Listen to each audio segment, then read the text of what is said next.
পুরনো স্মৃতি দেখে সব মনে পড়ে যায় সূর্যের। শেষমেশ দীপাকেই স্ত্রী হিসেবে কাছে টেনে নিলেন সূর্য। হ্যাঁ বন্ধুরা, অনুরাগের ছোঁয়া সিরিয়ালের পরবর্তী পর্বে আপনারা ঠিক এমনটাই দেখতে চলেছেন। বিস্তারিত জানতে হলে আমাদের চ্যানেলটি সাবস্ক্রাইব করে সাথেই থাকুন। সূর্য এবং দীপা একে অপরের প্রতি এত ভালোবাসা থাকার পরও কেন এক হতে পারছে না?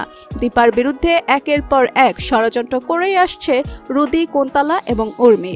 সূর্য যেন দীপার সাথে ঘেঁষতে না পারে, সেজন্য সূর্যকে দিনের পর দিন অজ্ঞান হওয়ার ওষুধ খাইয়ে সব স্মৃতি ভুলিয়ে দেয় উর্মি আর কুন্তলা।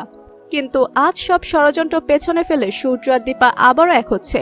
অনুষ্ঠান চলাকালীন সূর্য সবার সামনে বক্তব্য দিয়ে বলে, আমার মাঝে মাঝে সব মনে পড়ে, আবার মাঝে মাঝে সব ভুলে যায়। সূর্যের কথা শুনে চারু ভাবতে থাকে, তার মানে ডাক্তারবাবু আমাকেও ভুলে গেছে।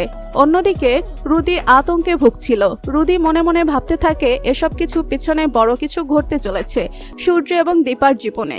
রুদি মনে মনে জানতে পারলেও সঠিকভাবে সবকিছু আজ করতে পারেনি যে সূর্য আর দীপা আবারও এক হচ্ছে।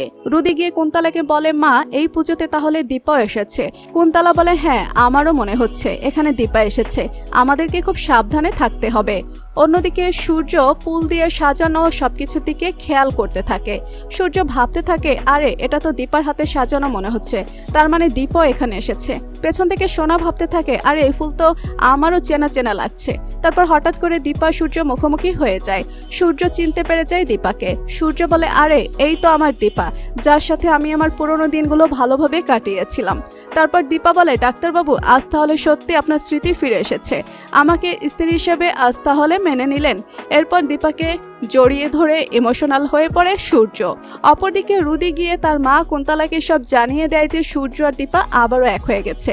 কুন্তলা রুদির উপর রেগে গিয়ে বলে, আজ আমি আর পারলাম না সূর্য আর দীপাকে আলাদা রাখতে। তো বন্ধুরা, আপনারা কি চান সূর্য এবং দীপা এক হয়ে কুন্তলা চক্রান্ত ধুলোয় মিশিয়ে দিক? তাহলে অবশ্যই কমেন্ট করে জানাবেন এবং পরবর্তী আপডেট পেতে আমাদের চ্যানেলটি সাবস্ক্রাইব করে পাশে থাকবেন। ধন্যবাদ।